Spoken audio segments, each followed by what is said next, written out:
easier to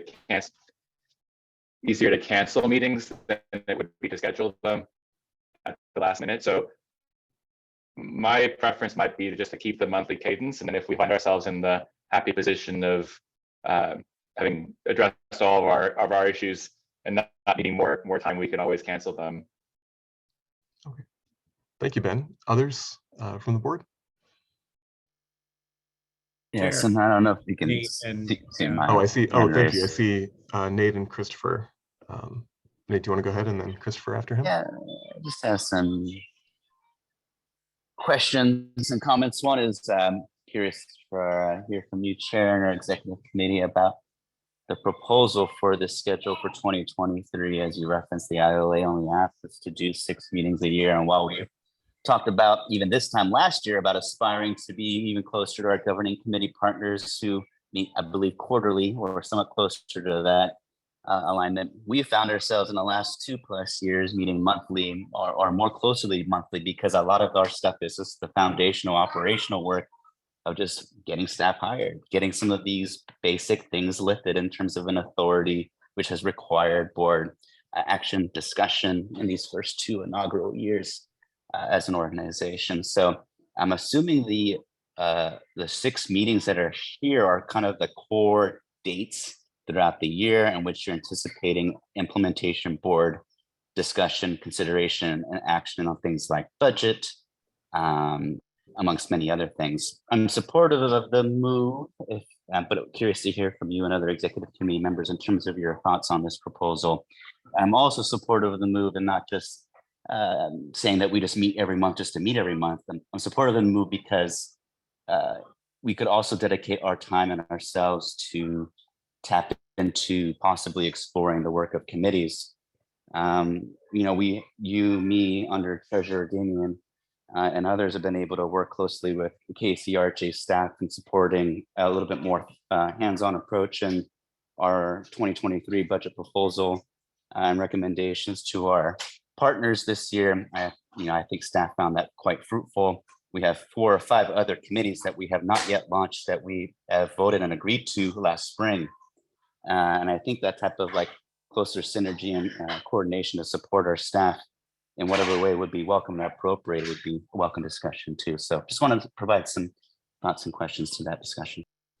Just to I want to make sure that I'm understanding you well, Nate, that you are supportive of a move to the 6 scheduled meetings, but using the intervening time to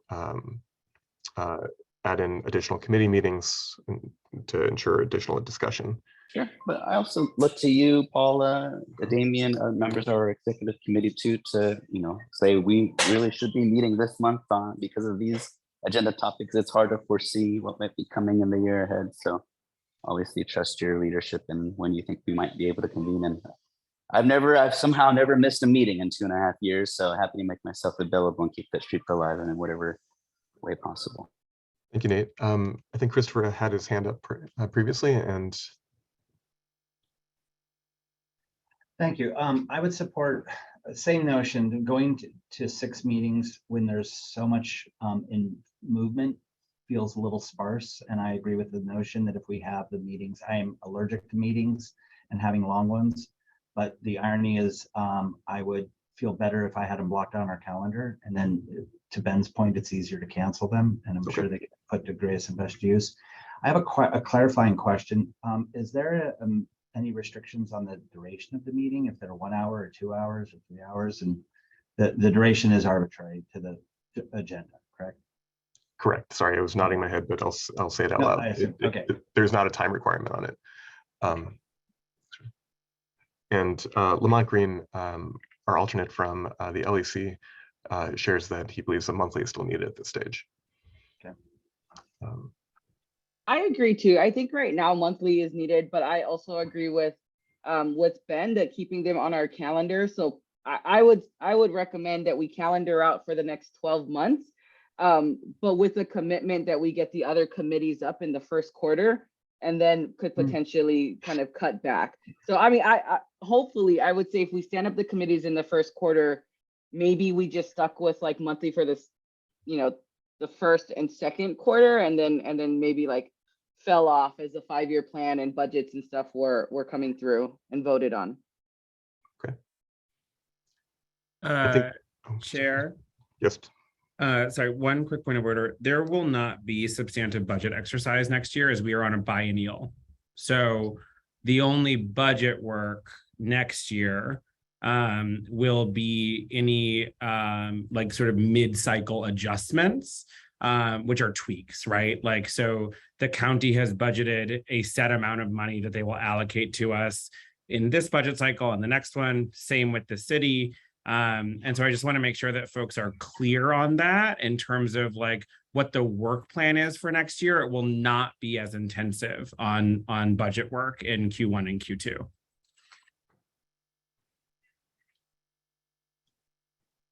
All right. Thank you for the input, everyone. I'm Simba, hearing can from- I just follow up on Yes, okay. that? I was just sort of entering my comments in the chat, but thank you, Mark, for that clarification. I'm hopeful that there will be some opportunities for us to be able to do some, if we maintain our monthly meetings or make the plan to maintain the monthly meetings and then cancel as necessary.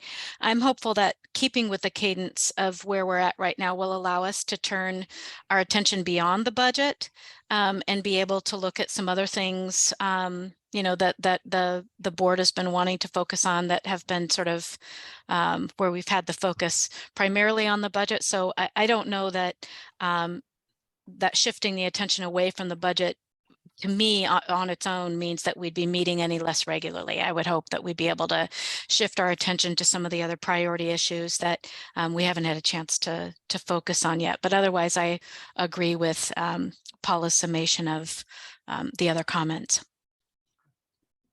Thank you, sir, and to everyone who's commented so far. So I think what I'm hearing from the group is that we would like to maintain our monthly cadence in general, though there is, you know, some argument to be made for decreasing it. Do I have a motion to change our meeting schedule to amend it to monthly, continuing our second Wednesday of the month schedule? Carrie Anderson, so move. Do we have a second? Second, Lamont Green. Great. Then with that amendment, I will ask for a motion to approve our consent agenda with the Yes. with the October meeting minutes plus the transition to a monthly 2023 IB meeting calendar. Already, I think that there needs to be a discussion regarding the motion. Oh, I'm sorry. Is there a, do we have further discussion on this motion? I'll just say that my hope is that we don't just stick to a schedule because of cadence, but more so because of the work that needs to get done. And given that this is a policy board, one of our key things that we have to do is make sure that we are allowing the work, that we're making any decisions that allow the work of the authority to move forward, but also then building out a calendar of the key things that need to be in, whether it's 6 meetings or 12 meetings or whatnot. And then obviously the board can make a decision to have a special meeting or a study session on a particular topic. But I hope we can get to the point where we set the calendar at 6 in the future. And then if there's things that we know that need to be added, that those types of issues are brought forward to the executive committee and then shared with the CEO. Okay. Thank you, Damien. Other comments or discussion regarding that point or this motion?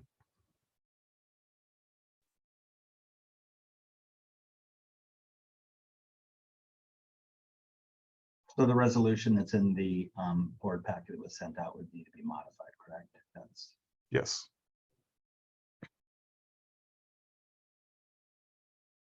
Okay. Seeing no additional discussion, I will ask if there is a, I guess, motion to approve our consent agenda, which includes the October meeting minutes and the 2023 IB meeting calendar with an addendum to increase the cadence to monthly for this coming year, 2023. Not sure if I'm doing that quite I correctly. think we need to vote on that motion first. Okay. And then vote on the consent agenda. Thank you, Damian. Yeah. All right, I think we have a motion second for that amendment. Is that right? From Pastor Carrie Anderson. Okay. Taj, if you can, all those in favor, well, actually, Taj, why don't you go ahead and go through a roll call for us on that, because I think there's some difference of opinion on a motion to switch to a monthly cadence. All members in agreement, say aye. Aye. Aye. All those who Aye. oppose? Any objections? Any updates? I don't have any objections. I didn't know if we were doing a roll call or if we were just doing a voice vote. We could do a Yeah. voice. We could do a voice vote. I think we should do a voice vote. I think the only problem is Simha called for a roll call. Right. Okay. And No, so Yeah, by I'm person. fine either way. okay. Yeah. We probably just got to follow one thread or the other. It's fine. No problem. So I'll start from the top. Carrie Anderson, Yes.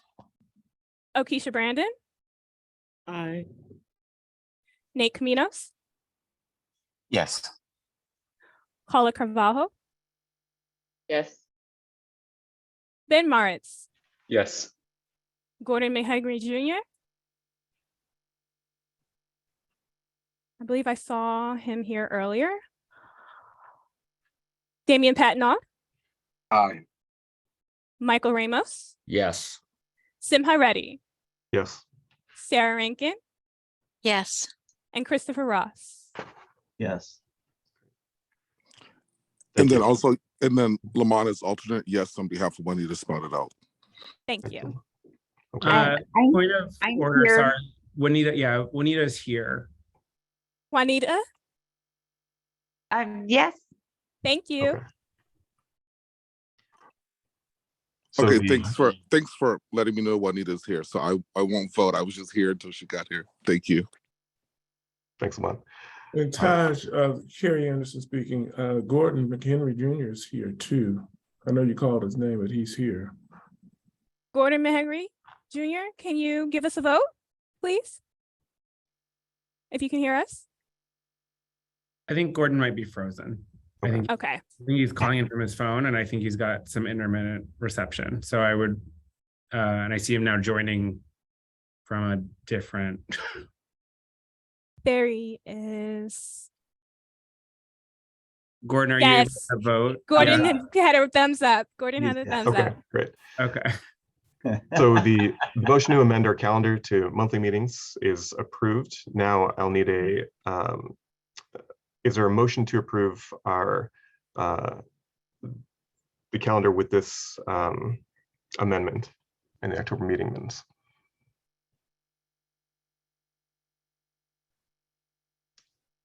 So moved. So thank you. Is there a second?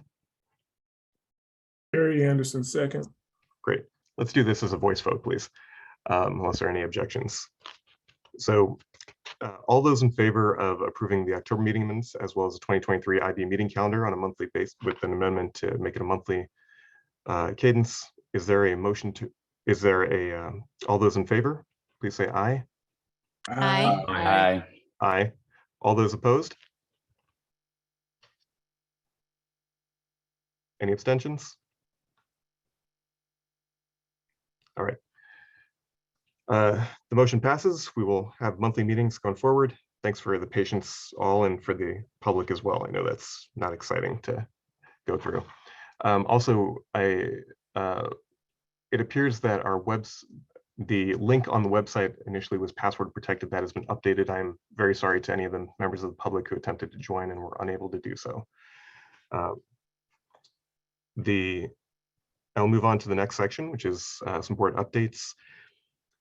First, a discussion around bylaws. In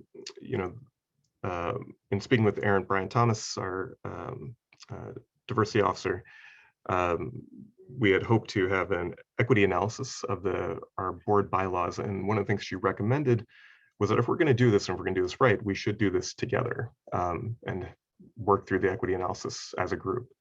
and that she would recommend that we do this in a meeting, potentially a special meeting. I'm not going to call in a vote for that right this moment or anything. The second is another important point is that both as an ILA requirement and to ensure accountability, we need to move forward with our CO evaluation. The ILA does not have a specified process for doing an evaluation of our CEO, or a specific process. And so I've asked our council, Pacifica, being outside the agency, to connect to bring together some options for us on the best way to do an evaluation with an eye towards finding sort of similar types of positions, heads of large public agencies. Once we have those options, we'll bring it to the board and begin the evaluation process. Those are really just a couple quick updates there. So more to come, essentially. I would like to go ahead and move on now to our public comment period. Thank you for being so patient for those of you who had signed up earlier. I apologize for that delay. Yes, so we have Allison Moon here from Mary's Place. Allison, you have the floor. Thank you. Afternoon, everyone. So we were present for the Housing Command Center presentation to the advisory committee last week, which I see is on your agenda here today. And the new supports related to furniture and rental assistance sound really promising. And Mary's Place is just trying to understand if and how our sheltered and unsheltered families with children in the downtown program area are eligible and able to access these supports. And so we look forward to learning more. Thank you.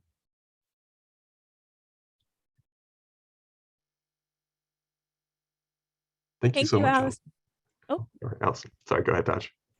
No worries. So sorry, Simha. The next person that we have is Jackie Siska. Jackie Siska is calling from Seattle. Jackie, you have the floor. Hi, can you guys hear me? Yes. Sorry, I'm not used to a Zoom where I can't see myself, but it's probably better this way. I'm speaking today as a parent of children who attend John Stanford International Elementary School in Wallingford, a school which is located 1 block from the Pasadena encampment that I'm sure you all know about. Pasadena is an encampment on WashDOT right-of-way directly under I-5, just north of the Montlake Canal. We've been watching the ongoing tragedy unfold there for years now. There's been fires and murders, drug dealing, worse, all within a stone's throw of our community school. While the encampment appears quite large from the outside, a recent visit showed that only like 3 to 6 people are actually living there. The remainder of the tents are empty, and there is clearly a large amount of illegal dumping happening there. It's likely that much of the criminal activity at the site is caused by people who don't live there. This is just an opinion, but might just visit for nefarious purposes. So we've been working pretty diligently to try to help how we can find housing for the people who live there and address a major public safety issue so close to the school. Following many conversations with school district leadership, our city council representative, WashDOT, SPD, Washington State Police, pretty much everybody, we've learned that RHA is the entity responsible for closing the encampment and using funds provided by the state. We did hear from a RHA representative that you are working on the site. We don't have any timelines, and we're concerned that the situation is and will get worse for all involved. Obviously, we're a very passionate community. I am here today, and we're focused on the education of our children. We explained to our kids that people living under the highway near their school are there through no fault of their own, that our local government is able to meet their needs. We hope that RHA will rise to the challenge and take action immediately. I do want to add that I did see that, and it was told by WashDOT that once the Northgate area had been resolved, that Pasadena would be next in line. And Jackie, we we're at time for public comment. okay. Thank you, Jackie. Up next, we have Zaza Floyd. Zaza Floyd is from the Alternative Washington Lived Experience Coalition. Zaza, you have the floor. Yes, and so I'm speaking to lived experience and those who are living unsheltered that, as Jackie has stated, it's usually not them who are doing the activity that people find. I believe that our unhoused neighbors need to be looked at in a light, first of all, as human, and secondly, with the lens of how can we best support them and meet them right where they're at. And that is what I have to say about those folks living unsheltered and me working with them. And how can we implement that into our system so that it's equitable for all? Thank you. Thank you, Zaza. We appreciate you speaking. So I would like to confirm that we do not have any attendees present at the city, Auburn City Hall, and we do not have a public comment from them as well, since there is no attendees. Okay. Well, Hutch, thank you. Then also thank you to those of you who commented, and really appreciate that feedback. Public comment is now closed, and we'll be moving on to the next part of our agenda. We'll now hear from CO Mark Doans for a special KCRHA staff introduction. Mark, are you available? Yeah, hi. Great, thank you. Hey everybody. I'm loving these meetings increasingly as I don't have to do most of them, but I did want to introduce our new Chief of Staff, Ann Birkland. Ann, are you available to pop on camera? Hi, Ann. So I'll let Ann speak a little bit more about her work and her history, but she comes to us from the Department of Public Health, where she served as their government affairs officer, and in joining our team takes control over our policy, external affairs, communications verticals. All those staff report to her, and I love it because it's just dropped my direct reports down to 5. Ann? Yeah. Good afternoon, everyone. Like Mark said, my name's Ann Birkland. I use she, her pronouns. I come from public health. Before that, I was, I say this lovingly, a political hack, both lobbying and working as staff folks to elected officials. I'm really excited to be here. It's exciting to be in a place that from its creation is centering lived experience and working to lead with data and research.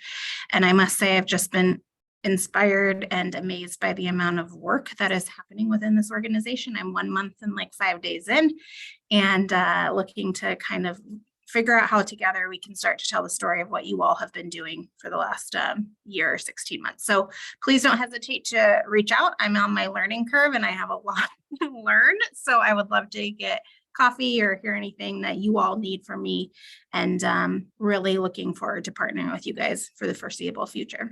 Thank you. Thanks, Ann. Welcome. Any questions from the board for myself or Ann? Well, we're glad to have you aboard, Ann, and see the same from Patrick Anderson and the rest of the board. Is glad to have you.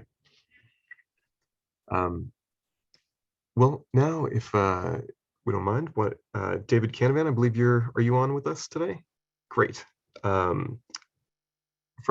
We have David Canavan from HUD Technical Assistance, and I think you're going to be giving us an update on that Housing Command Center.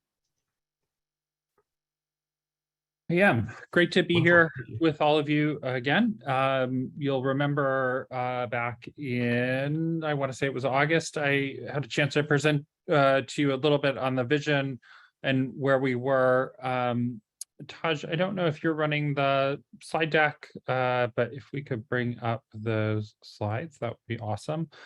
Hopefully folks got them in advance as well. So if you don't have access to the screen, you can follow along at home. We've made a tremendous amount of progress. So by our counting on the HUD technical, well, let me refresh folks' understanding of my role and why I'm here. We'll start there. David Canavan, he, him pronouns. I help to lead what's called disaster technical assistance as part of the team of TA providers for the U.S. Department of Housing and Urban Development. And our team's role is to work inside of the context of catastrophic disasters to support households that are experiencing homelessness before an event, households that are on a trajectory to become homeless as a result of the event, and HUD's grantees within the geography. And over the last 15 years in my role, we've had an opportunity to take the practices that we deploy during disasters for rapid resolution of individuals' housing instability and begin to understand that those practices have values in communities outside of the context of catastrophic disaster. And the department in late 2019, started to make the request for technical assistance within this context available to communities. We've had several communities request it. Seattle requested it a few months ago and was approved for disaster technical assistance. And so in August, I was on the ground for 2 days and met with many providers to do an assessment to understand if this was a good fit. Because this is the team that is responding to disasters in the United States. So I've had to peel off team members to go to other events that have happened while we're here. So it's a big investment by HUD to support jurisdictions. So glad to be here with you, glad to have had an opportunity over the last 10 weeks, and that's our calendar of counting kind of how long we've been involved and what our engagement is, to really have an opportunity to strengthen and accelerate the housing practices within the jurisdiction. And go to the next slide. Very much the department's position is that housing is housing first. That is no secret or no surprise to anybody. And this very much aligns with KCRHA's position that homelessness is solvable and that the solution is housing. And so all of our efforts through what has become known as Housing Central Command, or the Housing Command Center, excuse me, is very much focused and oriented to housing. Shelter just fills up. No matter how many beds you create, if you don't have an outflow into housing, those shelter beds will fill.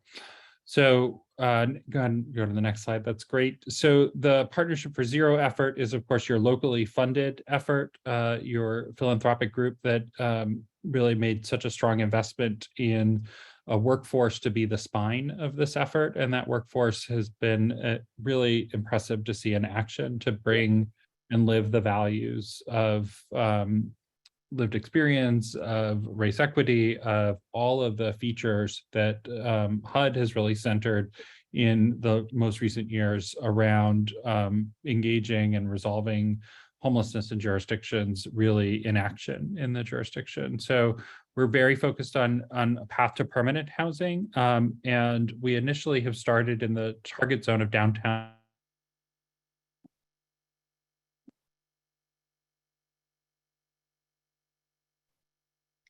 Seattle. And the most, oh, sorry, go ahead. Oh, your internet is doing that thing, David. Oh boy. If I get really bad, I will switch, but let me know. Somebody shoot me a text if I become dramatic frozen. I'll text you if you freeze. Thank you. Or longer than you just did.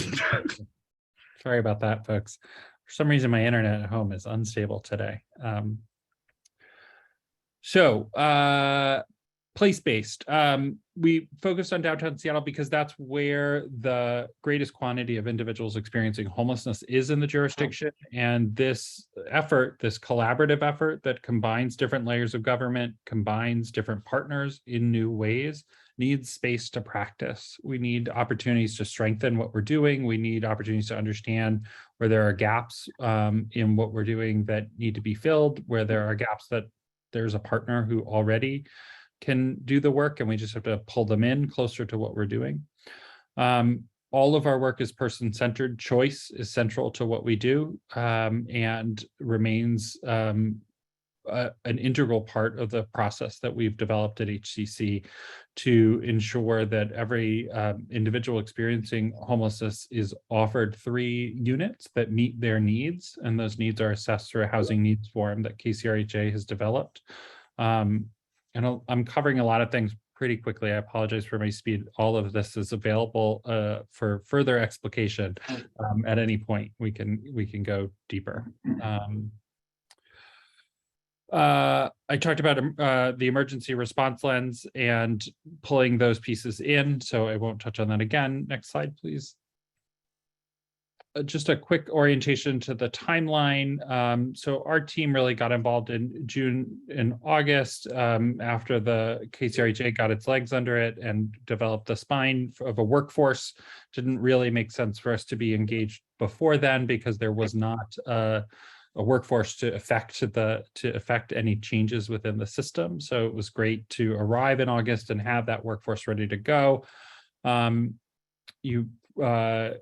The work really for us began in September. My assessment was in August, and over the last 2 months have really developed a significant set of new processes, a significant new capabilities to deliver housing directly to people. We are at the beginning of that. So we've done a lot of building over the last 10 weeks, and we are just at the part where we're having folks navigate the entire process. And I'll talk a little bit more about that in a moment. Next slide, please.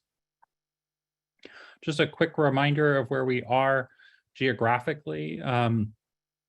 We've talked really from the beginning that this is an effort that starts in downtown Seattle. This is our initial focus area. This is not KCRHA's only focus area. It's certainly not HUD's focus area. HUD looks at the entire jurisdiction of Seattle. King County is the jurisdictional unit that it's interested in. But this is the beginning of where we're doing our work. Next slide.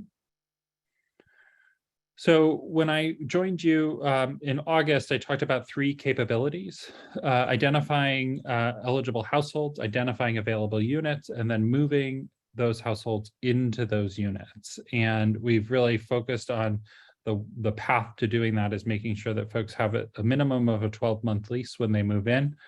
So those are the 3 main capabilities that the team has focused on through their daily meetings for over the last 10 weeks. Next slide. The prioritization policy. So prioritization is based on the idea of scarcity, that there's not enough of the resource to go around. And so we must prioritize. Someone has to come first, someone has to go last. That can be a very nuanced conversation in every jurisdiction. Your jurisdiction had done a lot of the thinking around this through the COVID prioritization. And so we were able to lean on that as an excellent beginning place on which to build the engine that is the rehousing that's happening through HCC. So once we've got the prioritization and then the great work that the team has done to articulate the scale and nature of the needs that are being experienced in downtown through the by name list gives us the body of work that we're here to do together. Next slide. So I mentioned those 3 capabilities. This is kind of, again, refreshing our look. How many units and subsidies are available in King County? How are they being utilized? Where physically are they? And what changes need to be made to rapidly assess and match and house people? And those are the kind of next layer of work that's happening under those capabilities to really deliver housing for individuals in the jurisdiction. Next slide. these are the teams that we built within HCC. So if you were interested in understanding the organizational structure and you wanted to interact with it, and we've had lots of folks engage, including through the public meeting process that is available to everybody in the jurisdiction on Wednesdays. And we have a link available for folks that want to come in and observe a meeting. But these are the 5 teams plus the leadership team that do the work. So I think this hopefully resonates with folks as the right set of activities to focus around.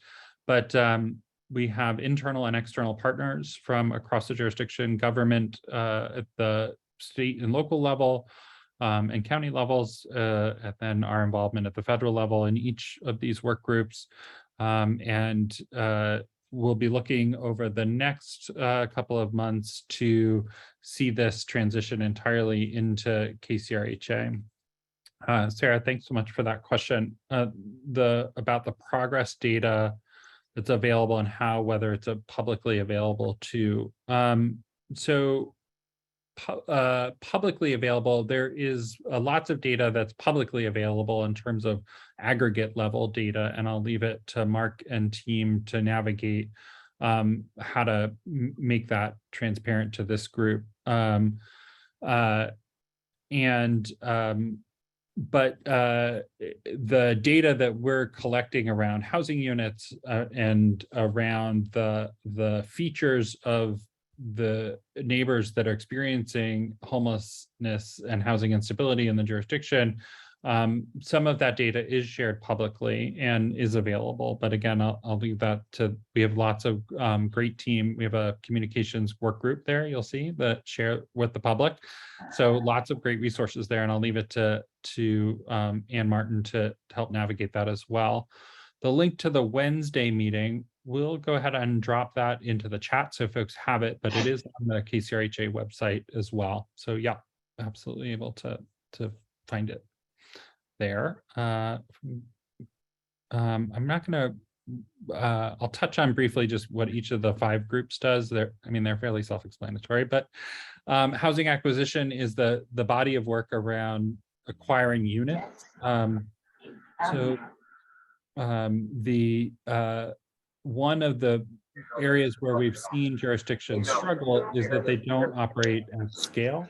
And so operating as a system where you engage with the landlord, not for one unit.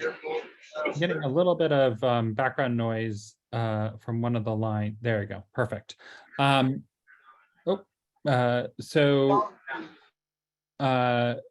we try to do one unit for one family, and we try to do that level of business as a system, we're not really able to work effectively.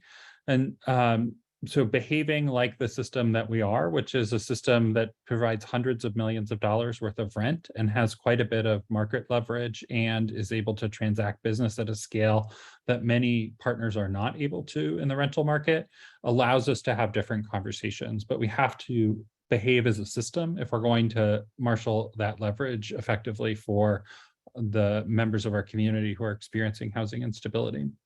The finance and admin team has really been a superstar in this process. Meg Barkley and her team have done a phenomenal job of understanding where the contractual opportunities are, where the financial resources are, and how to activate them in the short term to allow them to be applied to this body of work. Field operations looks at how do we collaborate with the partners who actually do the direct engagement in the field with our clients, with our unhoused neighbors, to understand how to support them, how to engage with somebody who may have been experiencing unsheltered homelessness for years, and that fundamentally can put you in a posture where you're not able to think long-term because you're working through basic needs and getting the basic needs met. And that expertise and experience is so essential to being effective. And the systems advocates, this is a place where we've really seen the work that's gone into that role be so valuable, because those trusted relationships can be instantiated so quickly, and really begun to move through the encampments within the downtown core and begin to activate housing units for individuals in those encampments. Data, again, this has really been a strength. It was neat to see the collaborative work that's happening in KCRHA. My context is generally in devastated geographies, so we often don't have technology we're doing things on paper and markers on the wall initially. So it was neat to not be working with papers and marker. So lots of really neat tools. We've really seen, again, that the strength of KCRHA through the Chief Impact Officer and his team leverage the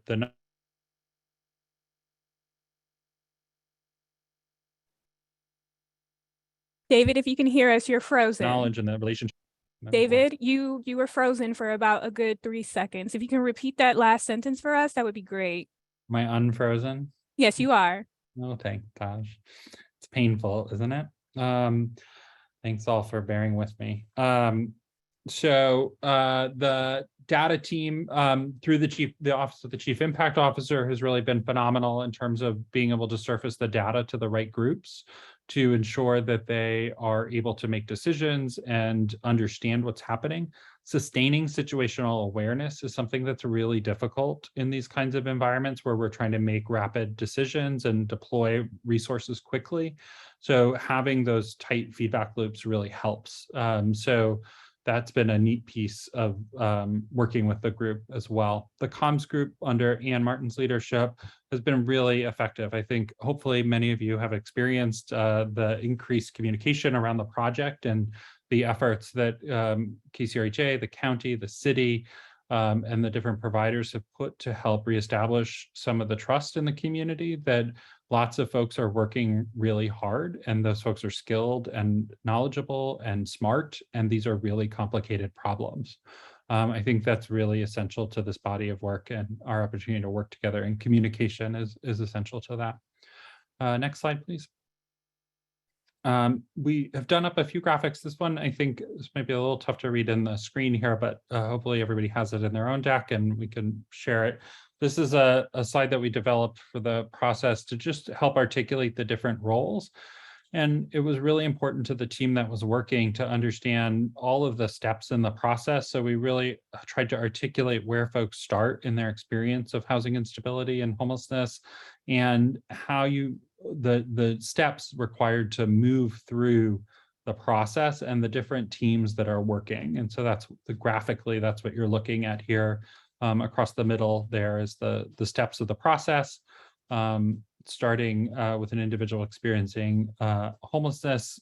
Document readiness is very focused on those documents, those key documents that you need to execute a lease, ID, birth certificate, Social Security card, and for HUD-funded units, a primary verification of homelessness. And that's work that can be started immediately with individuals, and that's what's happened within the catchment zone, is that body of work is already active. And then grounding our housing search process in a completed housing needs form. So this is a new process deployed in the jurisdiction to understand the features that somebody's looking for in what is going to become their home. Are there particular parts of the city do you want to live in? Are you wanting to stay in a particular school district? Are you wanting to be near your doctor?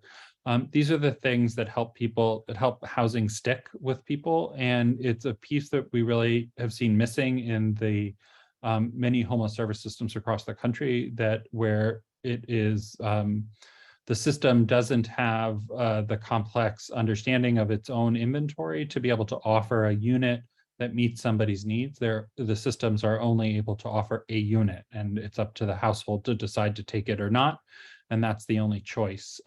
We think that that's part of why there is can be challenging for folks to sustain those housing selections when their choices are limited. That's not a feature that many of us appreciate in our lives, when our choices are limited, particularly when that's a false choice. And that's what we're seeing through our work here and in other jurisdictions, is that we can incorporate nuanced choice. We can incorporate some complexity into our systems. We just have to make the decision that that's a priority. And it's been excellent to work with the team at KCRHA and see that materialize. Furniture is another key piece. We know that folks moving into empty apartments can be devastating. It really reflects the experience of instability when you move into a unit that is empty. And so making sure folks have a bed, some towels, pots and pans, the basic components of what it means to have a house is important, again, to helping an individual begin the process of reacclimating to sleeping inside. We know from research that lots of folks sleep on the floor when they initially come into a housing unit. Some folks return to shelter for a night or two a month because that's the context in which they have become acclimated. But we really making sure that folks have access to furniture that they've been a part of selecting is really key to helping to instantiate that home. And then support moving in. This is a value that we really bring to the work. I'm not a big fan of making social workers do everything. I don't think social workers can't be movers. They can't be real estate agents. They can't be everything and be good social workers, especially as we have an aging workforce. I've had a lot of experience with elderly social workers loading bags into the back of Subarus for clients, and that is not a scalable solution. We can't move hundreds of clients using that approach. And so in other jurisdictions, we've executed grant agreements with moving companies to use that as the resource that it is for us.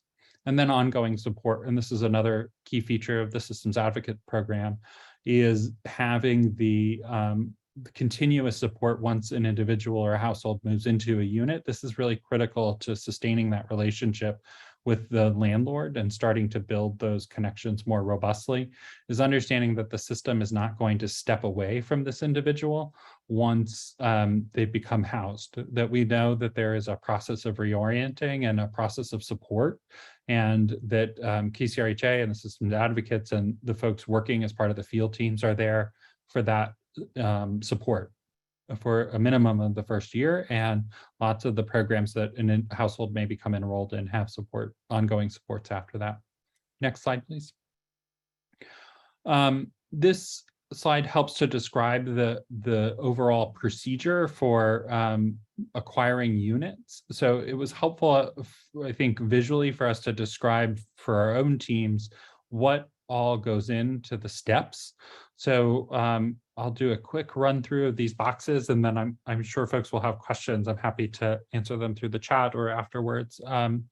So train unit acquirer. So this is, how do you have a conversation with a landlord? For many of our teams, and this is a body of work that volunteers can do well. This is a body of work that staff that are pulled in from other parts of the organization can do well. But many of us don't have a lot of experience engaging in conversations around renting a unit beyond renting our own unit, that for our own household. And so helping somebody understand that fundamentally, if I'm trying to get you to give me 10 units, it's a different conversation than if I'm just trying to find a unit for my family. And then beginning to acquire a batch of units, a pool of units that are available to the systems advocates and the field teams, so that they don't need to do the work, the kind of artisanal work of matching one household to one unit, that they instead have a well that they can go to that is pre-populated with units that we know work. And how we know they work is looking at a few features. The first one there in that third box from the left is preliminary rent reasonableness, or FMR, fair market rent value. These are two payment standards that HUD uses to understand, is this an appropriate amount of money to be charged for what you're getting? And these are standards that can, rent reasonableness means that there are 3 units of comparable features in the neighborhood that are available for the same value. And fair market rent is the threshold that is set by the department at the headquarters level for the nation, that describes for geographies the maximum amount that a particular voucher can pay for a particular type of unit. So 0 bedroom, 1 bedroom, 2 bedroom, 3 bedroom, and scales up. So we want to make sure that we're not setting folks up to fail. So we only put units in the pool that we can legitimately pay for. We then look at pulling 3 unit matches from the batch for a participant. So these unit batches come, how the units are matched based on the attributes that the household has identified through their housing need form. So again, looking at geography, location, where, about where, and then those units are presented to the individual for choice. Rent reasonableness, Gordon, thanks for the question. Rent reasonableness is about comparable units in that particular neighborhood. So if you're comparing a unit that is in a high rise that has a pool and laundry in the unit, and you couldn't then compare that to a unit that, say, was a single family home with no laundry and 5 bedrooms, that those wouldn't be comparable comparisons. So the rent reasonableness is tied to the specific location. And then fair market rent is also done at the local level, but how specific it gets is up to your the relevant public housing authority.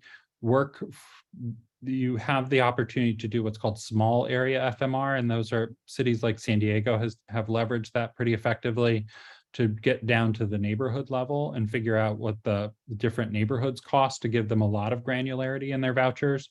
Most jurisdictions aren't able to manage that level of complexity, and so they do it at a larger level. Sometimes they'll align with zip codes, sometimes they'll split a city into like 2 or 3 jurisdictions, or sometimes the whole municipality or the entire county will have one. Oh boy, thanks Chris for that heads up.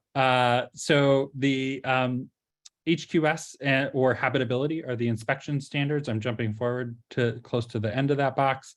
That's making sure that the unit is fundamentally workable for, there are no dangerous elements to the unit.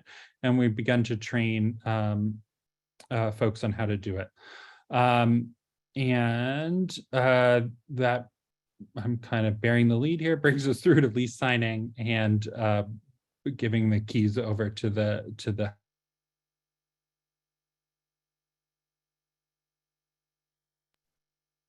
David, you're frozen again. household. Go to the front. Oh, Dave- thanks, Taj. Sorry. I'm Go to the sorry. next slide. No, I'm sorry. This is painful for you as well as for me. Go to the next slide, please. And to Benjamin's question, yes, these are focused on private units. The initial rent period is paid for a year. And for households for whom zero income may be a feature of their ongoing experience of housing instability, that the body of work during that year is going to be about enrolling them in sustainable programs to sustain their housing. And that's why we use rent reasonableness and FMR in the initial acquisition, so that any corresponding voucher program can be applied. And at our most nimble, our most effective, we would use an approach called transition in place, where we swap on the back end the source that pays for the unit, but leave the household where they are. That's the intent, is housing stability. And so if we are designing a system that is its most functional, we want to be supporting that idea. And so I've been very clear with every conversation I've had that the body of work that is about ending unsheltered homelessness is different than the body of work that is about sustaining people in their housing. And this body of work that I am focused on and that I've spent 20 years working on is about unsheltered homelessness and getting folks into housing.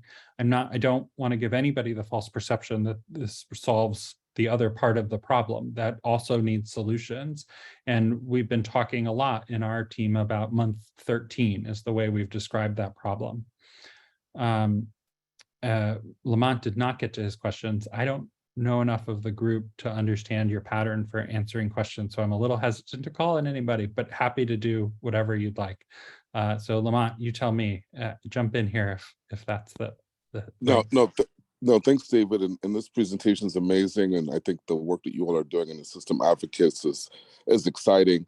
And what I'm curious about is, given the kind of housing gap in our community, our current unhoused community, given the inflow into homelessness, are we thinking about, especially with this housing command center, how we can scale it up So have you guys been thinking or doing any analysis around our current number of unhoused neighbors, the inflow, and how could we consider, other like innovative housing things such as shared housing or master leasing, and also adding shelter to the portfolio so that we can, like non-congregate, sanctioned encampments, tiny homes, all of those things, so we can more quickly get our unhoused neighbors, off the streets across King County, because I know there's a tremendous amount of compassion fatigue.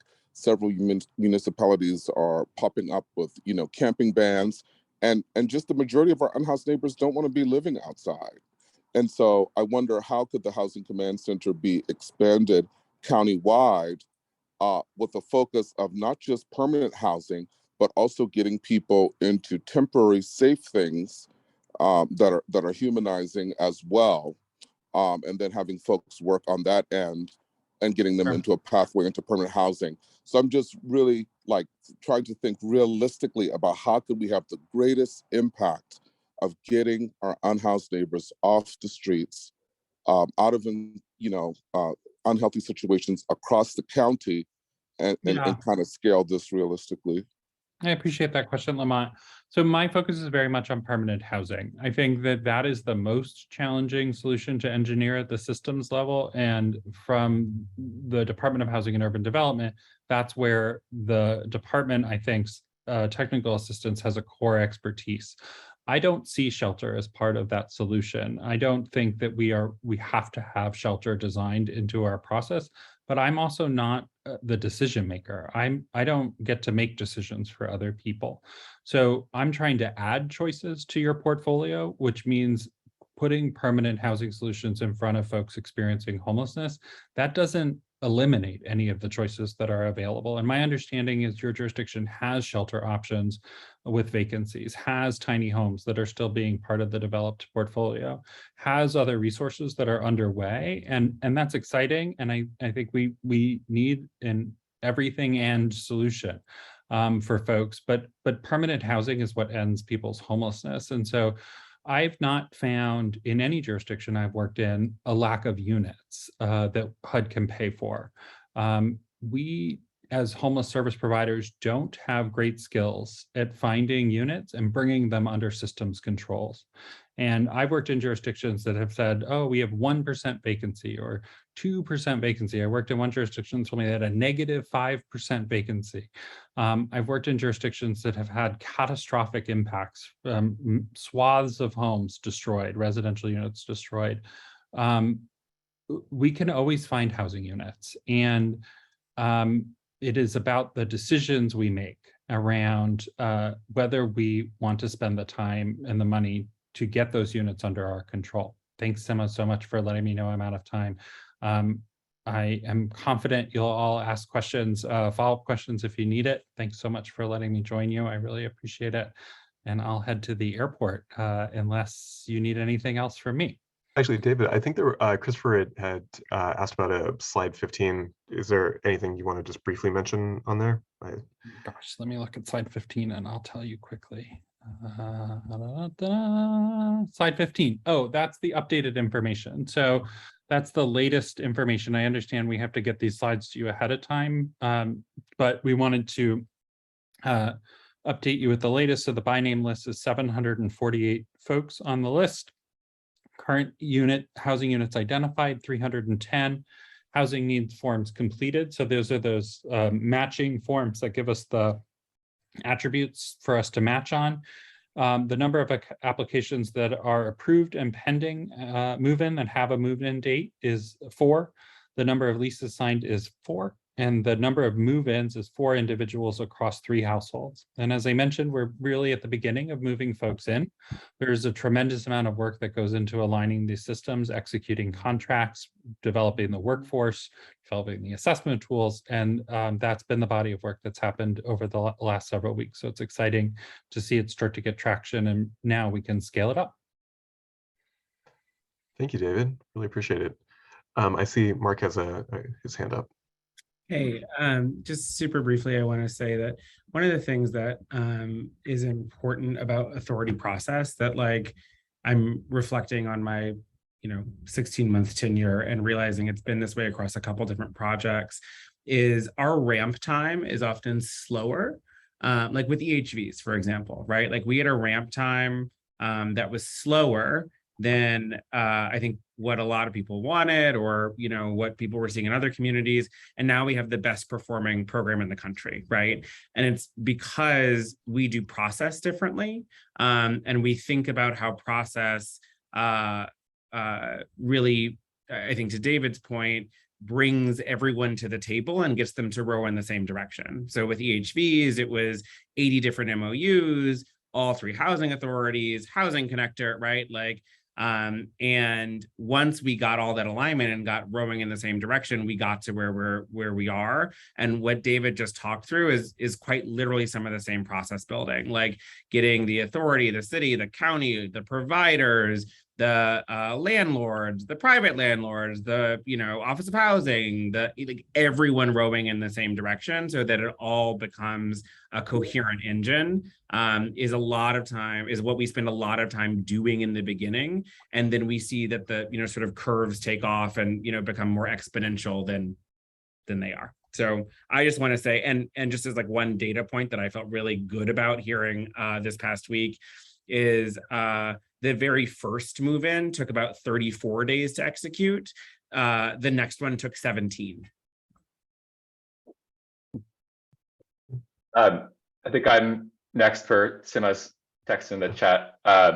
So Mark just stole a bunch of the thunder of what I wanted to say. I just think that this is the fact that we started this in August, I think, really, and now we're putting people into permanent housing is really incredible. These are people who've waited a really long time for this, and I'm sure that these numbers on the dashboard will start to move very quickly.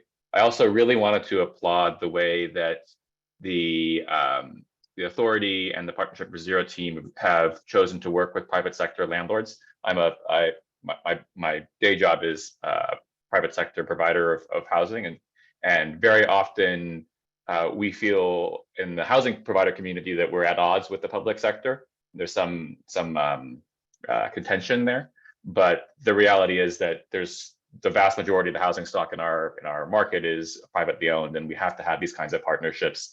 And I think I speak on behalf of many housing providers that we want more tenants, and we especially want more tenants if they have guaranteed rent for a year. I think it's a really great shared success story that I think can be replicated in many other areas.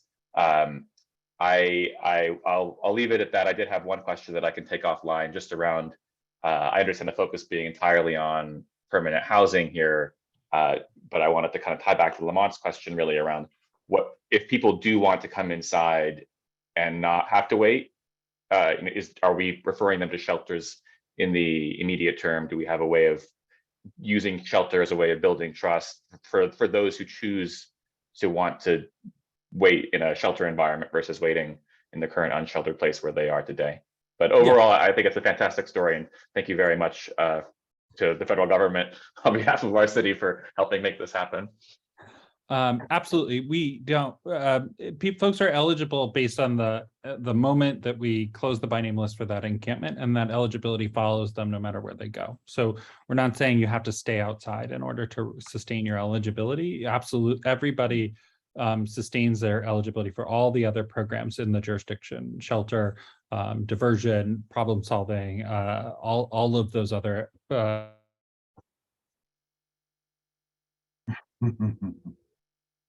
Well, David is frozen at this moment, but approaches are available. Thank you so much, David. A strategic freeze, Sima. Thank you. And I do want to point out that Michael left a comment that this really is a breakthrough in an area that's been in need of systematizing and scaling up for a number of years. I think many of us would agree. So greatly appreciate your assistance. We're going to move on now to a budget status report. So we'll have an update from Meg Barkley and Tiffany Brooks. As we go forward for the rest of the meeting, one thing I just want to ask of our presenters is that if you notice questions from the board in the chat, if you could either summarize them or say them out loud, just ensure that those who are calling in by phone know what you're responding to. That'd be appreciated. Thank you. Meg and Tiffany, whenever you're available, if you'd like to join us.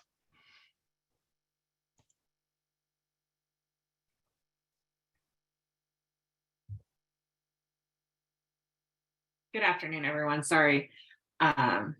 Getting Zoom screen sharing ready to go. Trying to find, it's this one. Okay.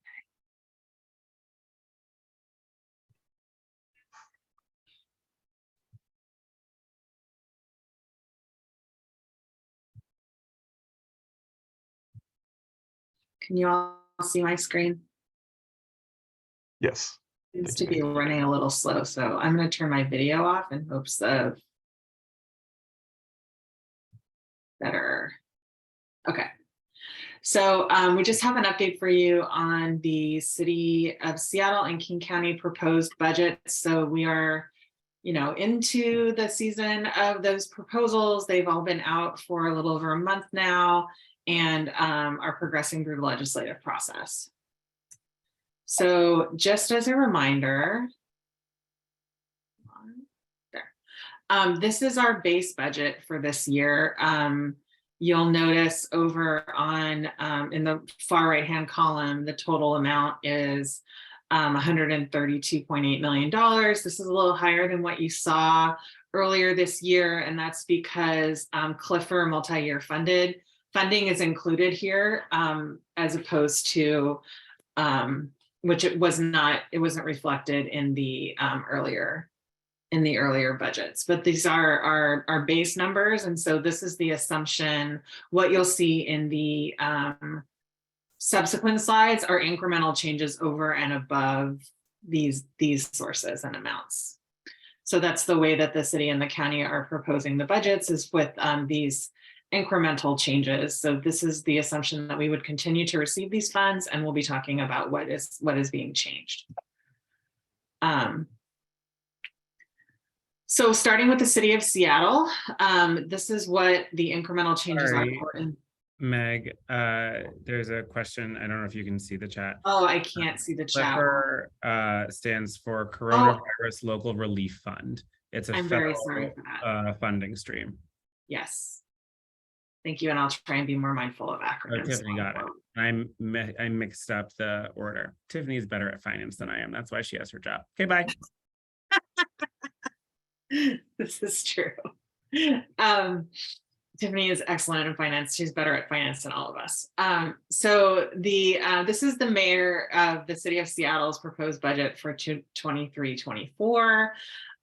The additional funding that's being recommended is to include funding for a tiny house village in the South End, to continue funding for SOTO past the expiration of the coronavirus relief funding into 2024, contract inflation for McKinney Continuum of Care programs. So that's sort of a long story, but it is being included in the 23 budget. One-time funding for operations at Camp Second Chance, startup and operating costs for additional tiny home villages, additional money for safe lots and safe parking, and provider contract inflation. And as I'm sure you're all aware, this is based on a 4% increase. And so the City Council has been reviewing this proposal and has made some proposed amendments or additional changes to our budget. And so there have been a couple of recommendations related to contractor inflation. The maintaining homeless programs is related to one-time coronavirus relief funding that has been in our budget that expires in the coming years. And so this funding is would be coming to continue those programs. Behavioral health and outreach in the Chinatown International District, additional support for existing tiny homes, and other ways of establishing additional shelter, non-congregate shelter through a hotel, and vehicle residency programs, And also there's been a proposal to reduce proposed funding for expansion of the unified care team. So that's sort of how this is spread out across 23 and 24. And the so this is sort of, that's sort of where we are on potential changes to the to our budget from City of Seattle funding. Meg, you have a question in the chat from Christopher Oh. about the provider inflation line. Yes. So the proposal here is to increase the contract inflation from 4%, I believe, to Tiffany, what is the basis of the where would that basis take us on this additional provider inflation?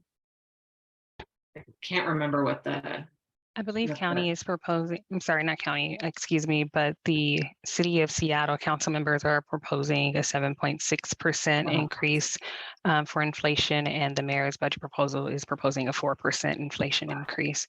Is that your question? Yes, that's my question. That's where that 7.1 million is coming from. And then there's a question from one of the board members as well. And I appreciate the clarification. I'm actually curious why it's 3 different line items, and if it's, this may be a really pedantic, but it's called inflation and it's a market rate adjustment. Yeah. Or its justification is due to the cost of living going up and inflation. But I'm wondering why it's 3 separate lines. And Absolutely. I can take that if you like, or Mark, if you would like to. No, go ahead. Okay, so the first line for the $7.1 million is for contract inflation for 2023 and 2024 at $7.1 million using the general fund from the council members. The second line is for $5.6 million in 2024 only. It's an increase to service provider inflation. So they're for 2 separate years, and they're 2 separate budget council ads. They're separate added proposals. Here. They're separate proposals. Yeah, that's the thing that I actually wanted to make clear to the board is what you're seeing here. It's unclear what, if any of these things will happen, right? So the balancing package that will be released by Budget Chair Mosqueda, I believe, will come out on Monday and will reconcile available revenue sources with what various council members proposed as amendments. And then for those of you who are not, this is your first budget rodeo, once the balancing package, so the initial wave of amendments is essentially just council members can walk on an amendment and say, like, I want to add $6 million for X, right? Once the balancing package is out, from that point on, the budget is balanced, and any move has to be self-balancing. And so the amendments that'll happen post Monday will be to say, I want to pull 3 million from here and add 3 million here, right? But what you're seeing from staff today is just amendments that have been proposed by council members to date. None of them are guaranteed. And there's been a lot of discussion between our team, the mayor's office, and Budget Chair Mosqueda over even just this week as we continue to work towards the final resolution that we all can agree on. Does that help, Christopher? It does. Thank you. And thank you. Meg, we see your email. Oh, That's what thank you. I forgot I was sharing my whole screen. I apologize. I was trying to pick up a link that Tiffany just sent me. So we are looking at, just a second. So yeah, so these are the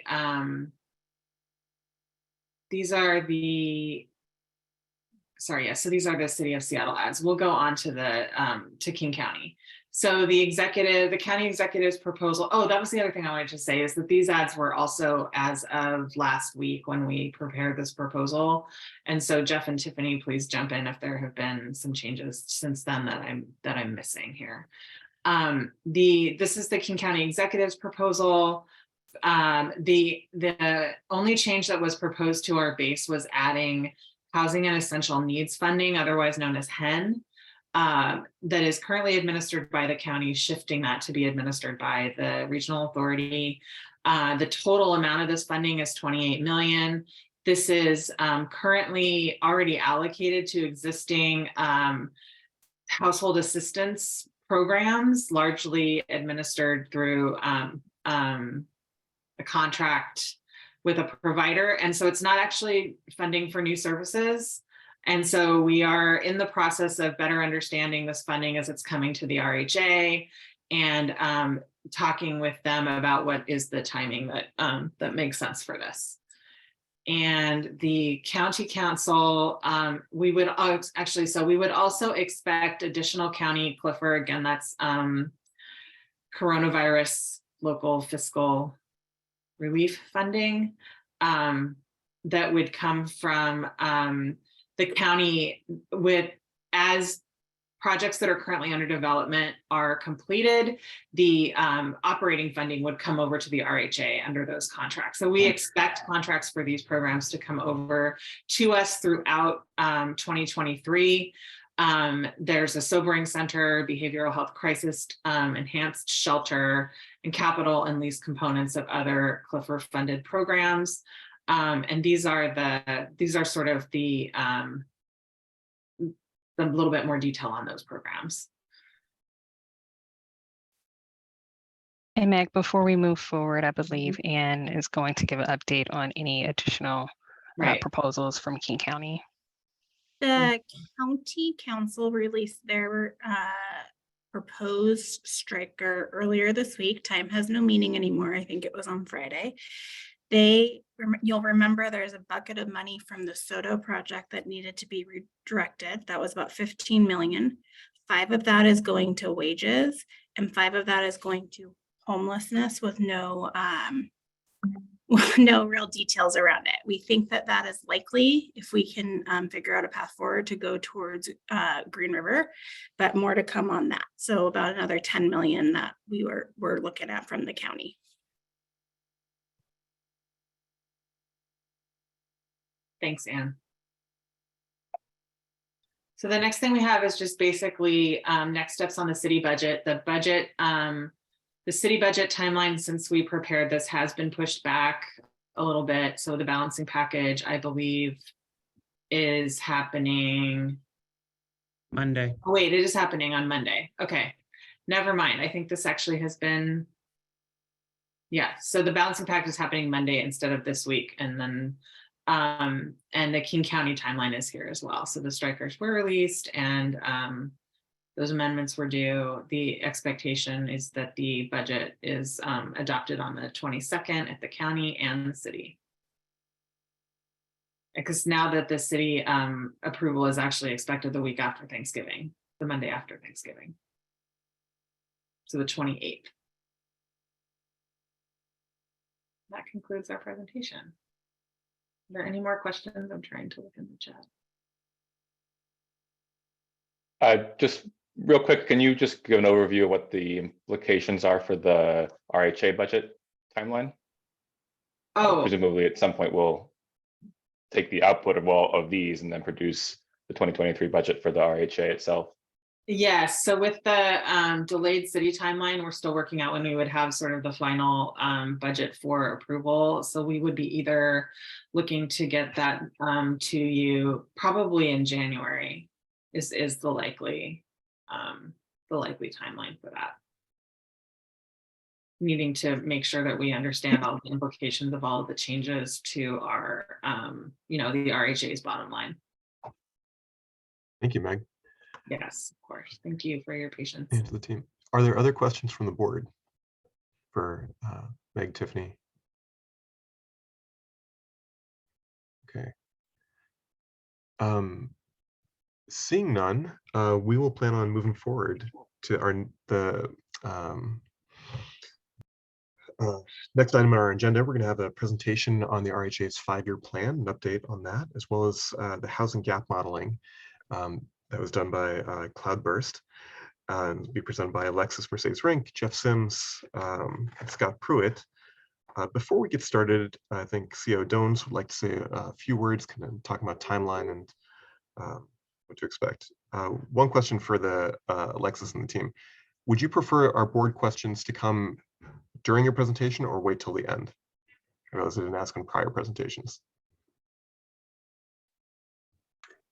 We're going to go as quickly as we can because we're short on time. That's So, but Alexis, if it's okay with you, as there are questions as they arise, maybe, because otherwise it is kind of broken into two separate sections, and I don't want to come back to something Alexis covered 10 minutes before. Sounds great. All right, Mark. Thanks, Chair.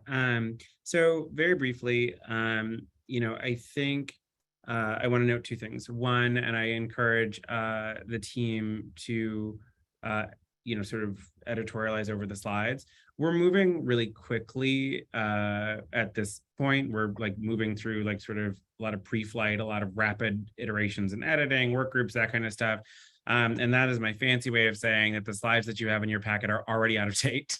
And so I want you to know that there was actually a robust debate about whether or not we should send you new slides, and we decided not to do that. But the team will be providing some information verbally that is not on your slides, right? And at this point, there's not a lot we can do, particularly with needing to post things and make sure the public has access, and we can't stop working. So there will be some information that won't be written. The other thing that I'll note, and I believe you all, I hope, saw a communication from me last night about this, is that, Chair Reddy and I have been having a pretty robust conversation about the timeline. And I think we are in agreement that it would likely be best to move the vote on the 5-year plan to January. And the logic around that is largely around wanting to make sure that between the holidays and the need to make sure that we we're already briefing our key stakeholders and funders around the 5-year plan items and what's inside of it. But wanting to really make sure that folks have enough time to react, to be comfortable before we move to rollout. And just, we're, as I mentioned in my note to you all last night, we are well inside the deadline that is legislatively required, which, is not until July of 2023. So with all that in mind, it feels like the appropriate thing to do here is to do it right, not to do it fast. But wanted to, sort of gauge the board's reaction to those discussions, and not have the chair and I just sort of flying off solo. Well, not solo because it's two of us, but flying off duo. Thoughts from the board, or initial thoughts from the board on sort of timing and timeline? I see some various nods and things. All right, I see some thumbs up. Any concerns around sort of pushing back a little bit? I know we've, set Mark and their team on a path, earlier this year, and we've seen a lot of the meat and potatoes, but the sort of final draft won't be, as I say, they're iterating now, and having enough time to sit with it, I think, is important. But, and I, at least based on facial expressions, people seem to feel the same way. All right. Any objections to that, though? Gordon. No, sorry, no objections. I appreciate you said, how do people feel? I think if staff, we know staff have been working on this. We know that this is a mandatory process and output for the regional authority, and we know it's 5 years. So my view is let's get it right, or let's take the time we need to have a thorough, well thought out plan. We also have our second year wrestling with budgets. And so that's a high priority as well. And that one has a shorter fuse, so to speak, than the 5-year plan. So my summary statement would be, make sure that we are effective in giving notice to the community as to the decision to put more time into the 5-year plan, provide a bit of context, and then let's all get back to work. Thank you for that, Gordon. Since we will make sure that the public is both aware and talk to our GC colleagues around this. Thanks, everyone. Well, let's go ahead and turn it over now to Alexis and your team. You've got the rest of our time. Thanks. Wonderful. Thank you so much. And also in the interest of time, because I know we have a guest speaker today with Cloudburst, I do want to provide for enough time for Scott and Jeff to also walk through that material. So I'm going to breeze through a little bit faster than I had originally intended, and want to just also ground us in the past 2 months have really been focused on engagement regarding subpopulations and systems. We've held a series of workshops, focus groups, and intentional outreach to focus on the needs of those communities. And through this, we reached over 200 people. As a reminder, before that, we engaged 400 people through workshops in July. And before that, I know my team alone had connected with over 500 folks representing over 250 organizations. And so a lot has been informing what we're coming to today and has really shaped our planning process. And so paired with all of this engagement, we've also had the benefit of this work really being built upon the Regional Action Framework and National Innovation Service reports, which were also largely community informed. So what we're ultimately bringing before you all in this 5-year plan is an articulation of the change our community is seeking from us as system administrators, but it's also rooted in a lot of data and insight of those with lived experience. So for today, I'm going to be talking a bit about what the document you'll be soon seeing will look like, how we're creating some accessibility around the plan for the public, and I'll be walking through very briefly goals, objectives, and metrics with a reminder that the slides are in your packet. If you want to spend some time reading through those, I'll breeze through quickly to talk a bit around themes. And so to start us off with what the document of the 5-year plan is looking like, this slide demonstrates an outline. So we'll be beginning with this document, placing it in the context of the impacts of the COVID-19 pandemic and the history of the work done in this region to address homelessness. Our executive summary is really intended to capture the key takeaways of the plan, and the bulk of the content will exist in section 3, which does a deep dive into each goal area, each objective, the supporting initiatives, and the activities. The 4th section provides a concise look at what activities will be taken up over which years. And lastly, we have a number of appendices that will serve as supporting documents to support the plan. And these include our subpopulation strategies.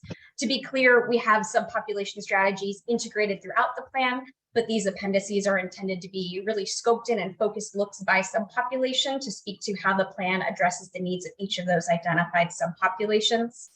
We also have the sub-regional analytics report, which is a body of work that the sub-regional planning team has been shepherding over the past few months, which is an analysis of the regional services database of programs, which I presented on in September, which I can very proudly announce has officially gone live today on our website, and happy to provide that link, or if anyone has it handy, there's a post on our website. So that resource is fully available now.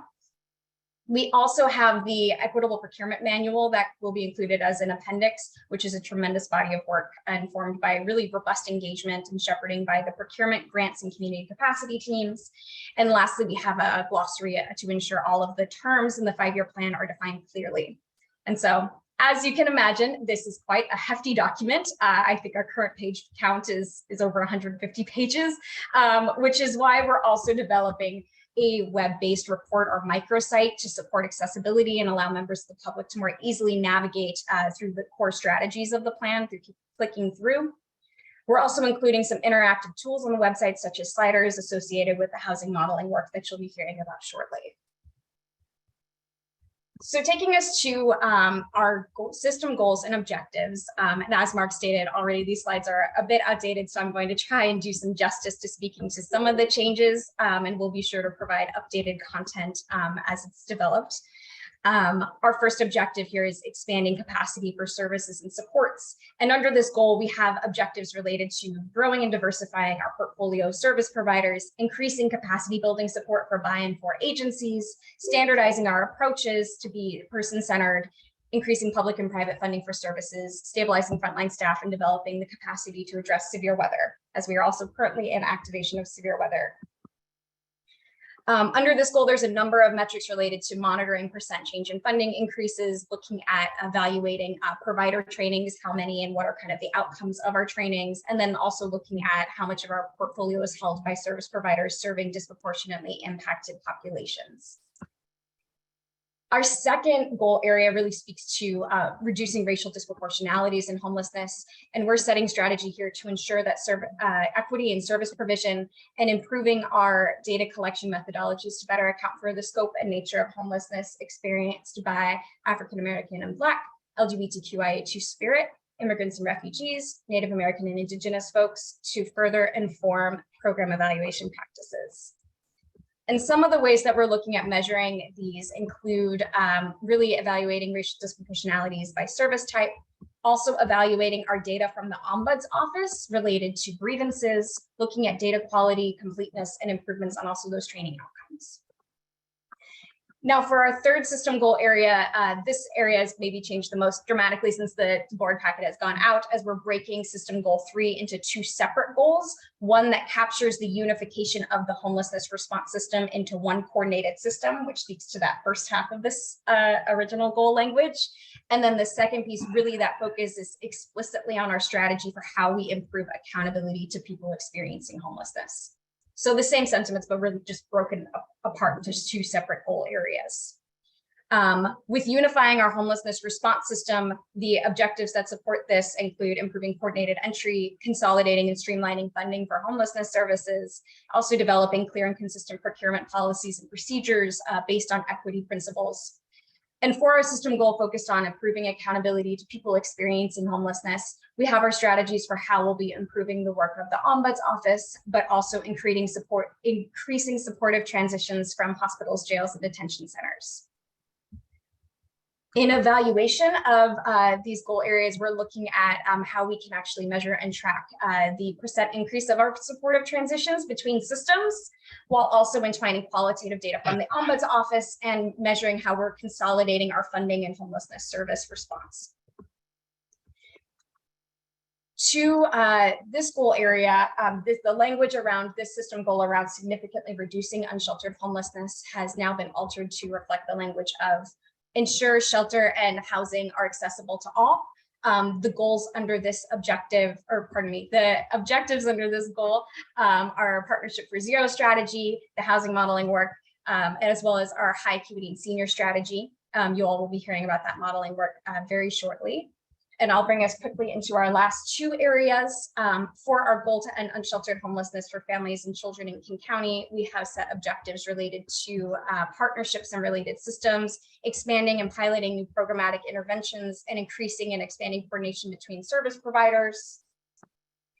And then, oops, I'm afraid I was behind on my slides, apologies. I'll take us to our final system goal, which is around ending homelessness for unaccompanied youth and young adults. And under this goal, we have ensuring that youth and young adults, particularly undocumented, disabled, Black, Indigenous, trans, gender nonconforming youth, have geographic access to homelessness services.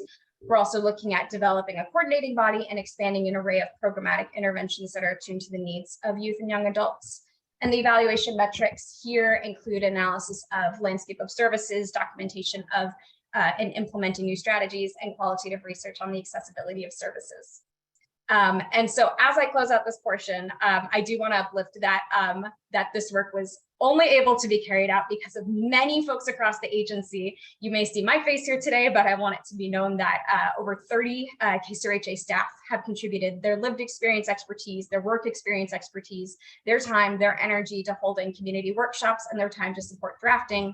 And I do believe it is important that the public hear their names, and I want to recognize the team members before I pass it over to Jeff and Scott. And so I want to say thank you to Cheryl Vasquez Colon, Emma Shiki, Ivan Hernandez, Naweshmai Naikan, Tony Machacha, Miriam Kasaika, Moan Yang, Kathia Carey, Morgan Modi, Sean Watkins, Erica Frodsham, Sparrow Edder Carlson, Kelsey Beckmeyer, Aaron Bright Thomas, Barbara Talkington, Alex Ibrahimi, Olivia Haidos, Raphael Hartman, Katara Jordan, Mallory Van Abama, Abby Anderson, Marta Asfa, Akila Jimerson, Nicole Scott, Jenna Zawa, Shani Jones, Courtney Jackson, Janelle Rothfolk, Claire Gilmet, Eric Anderson, Renee Aiken, Sam Oppenheimer, Savannah Jacobson, and Colleen Chalmers.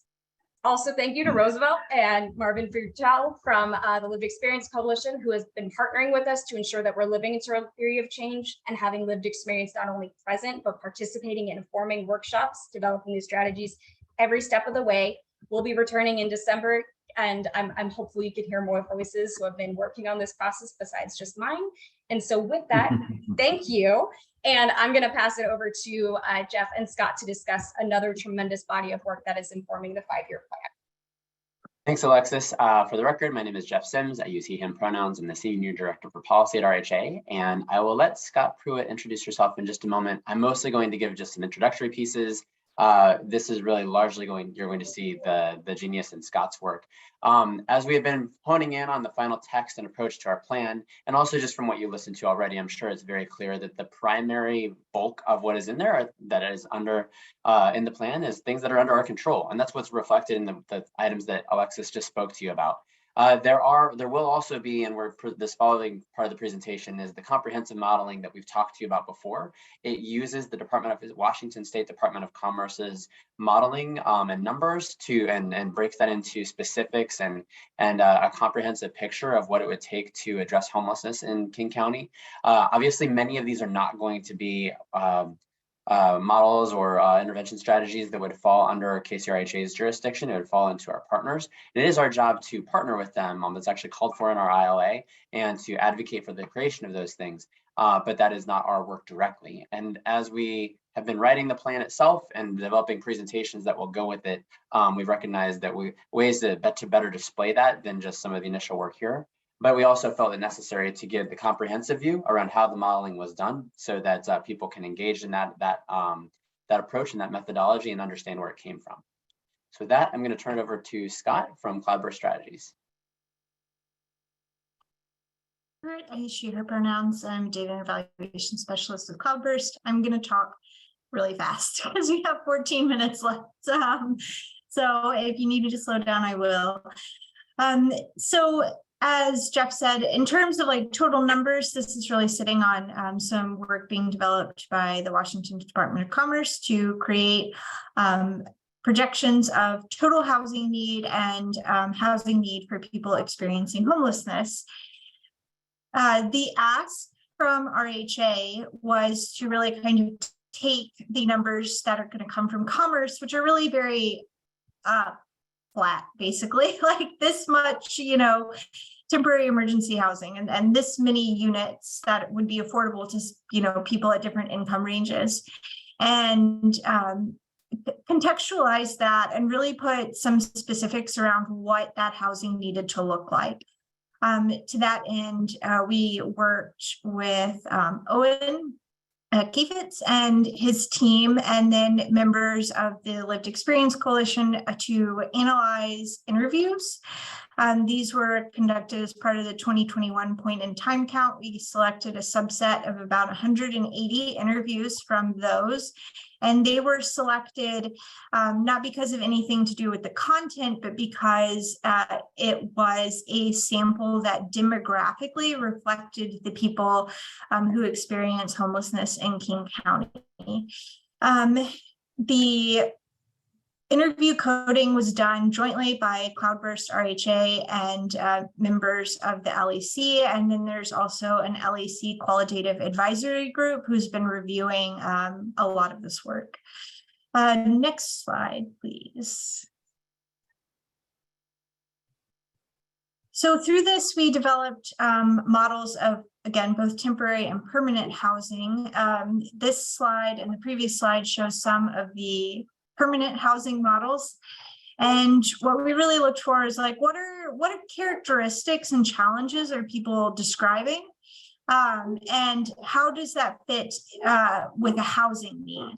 And so the first is permanent supportive housing. I assume you are familiar with that. A subset of that would be more long-term care. So it's some of the people in the interviews that, in something like HMIS data would just show up as experiencing a disabling condition, really expressed quite severe disabling conditions that very much interfered with their ability to conduct activities of daily living. So we've kind of split that out and called that long-term care. One of the major themes is people who are actively seeking employment or express interest in completing an education program. Supported employment, it has been a really successful model in other communities. It's been implemented for people who are not experiencing homelessness and for people with disabilities or mental health conditions. And then some communities in the VA have implemented supported employment specifically for people experiencing homelessness to help overcome some of the barriers and stigma that people face when trying to find jobs, provide that training, work with employers, but also help people maintain kind of the non-job skills and necessities like, you know, mental health care and things like that, that would enable them to be successful in a job.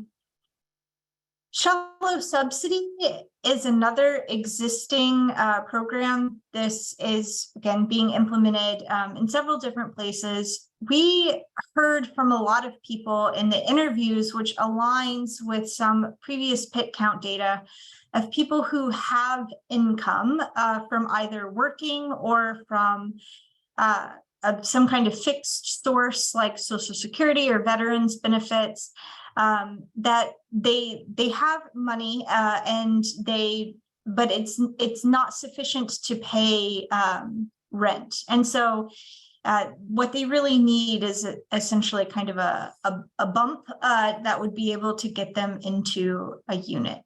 Next slide, please. I see that Ben has his hand raised for a question. Yeah. Oh. Thank you so much. Thank you so much, Scott and Jeff. Can I just ask to just take one step back, and because this is really, these like personas and everything is super interesting. I'd love to discuss this, but what is the objective in the context of this exercise? What are we actually doing here? I would love to just try and have that context so I can better engage in what you're saying. I don't mean to interrupt you. I'm sorry. No, sorry. So, I mean, I think King County needs housing, both now and in the future. There is quite a bit of planning work that's not specifically directed at any homeless service system. It's really just housing planning work that's going to be coming out at Commerce that really shows how the depth of housing need in every county. And so if we can start from the place that King County needs housing and we need housing to provide to people experiencing homelessness, then what does that housing need to look like?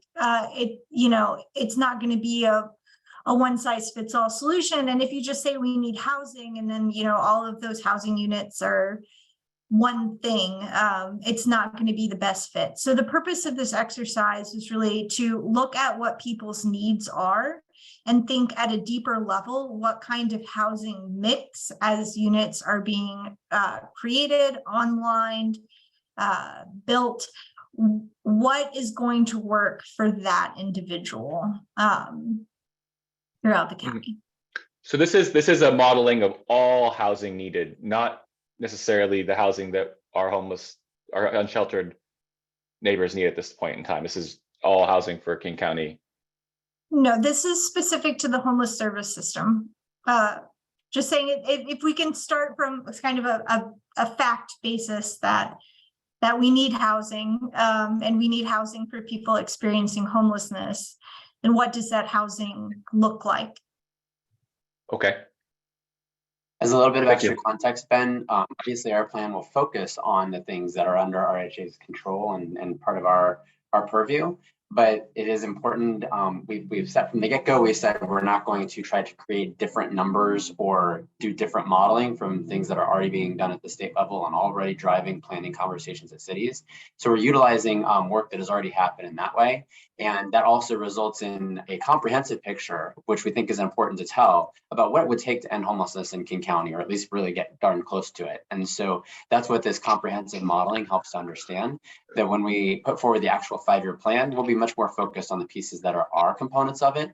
But at this point, we felt it was important to give the board the ability to dive into various stages, especially this modeling piece, to the degree that it would get a lot of public interest.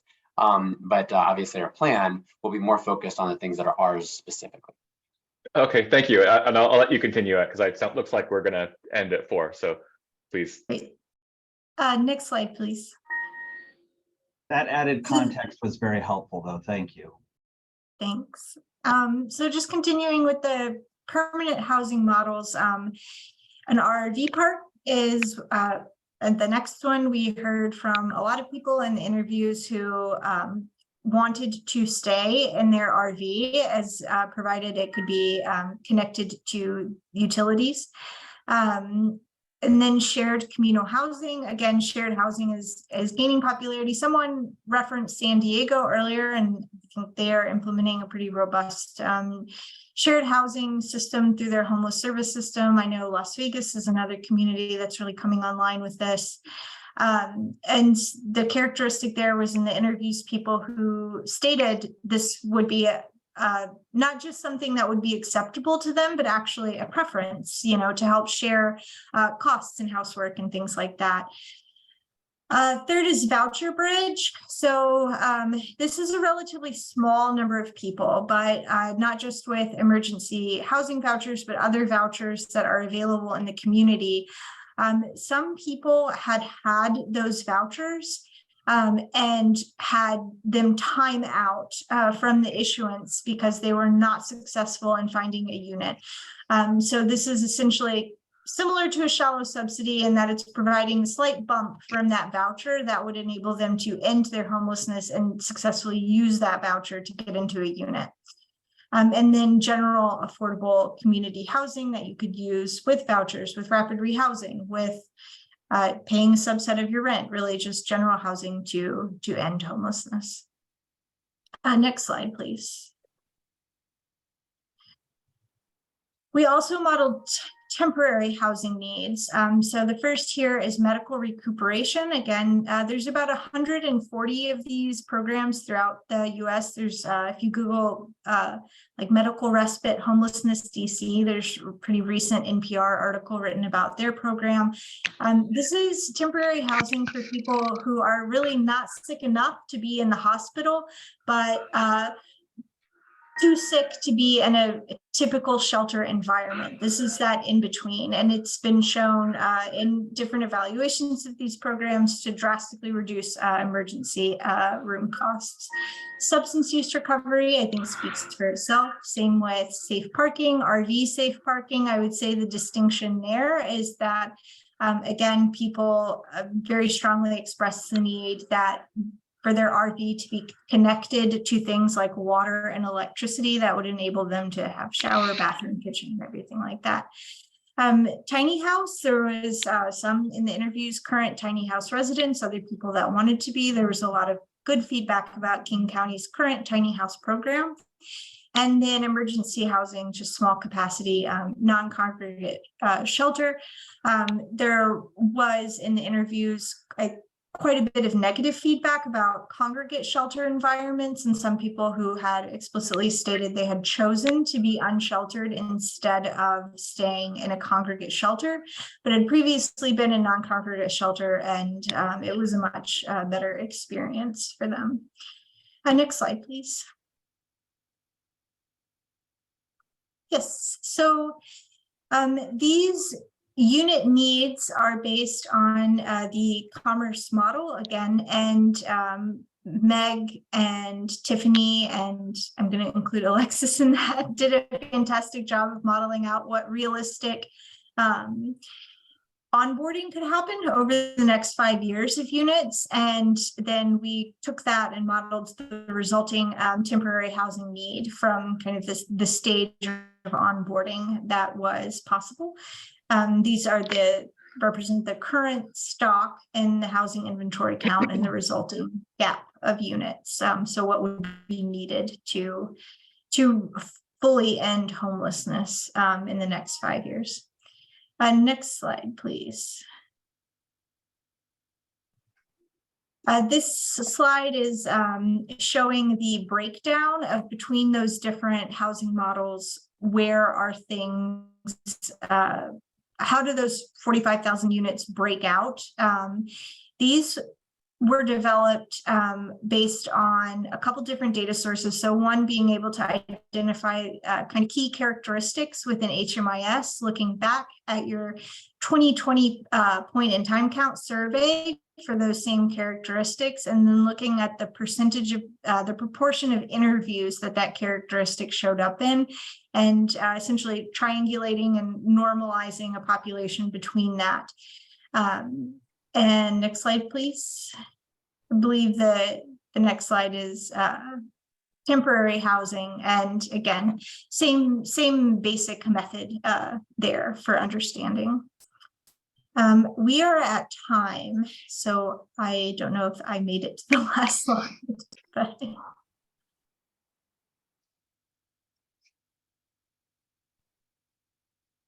So we'll turn, Board Chair, how would you like us to proceed?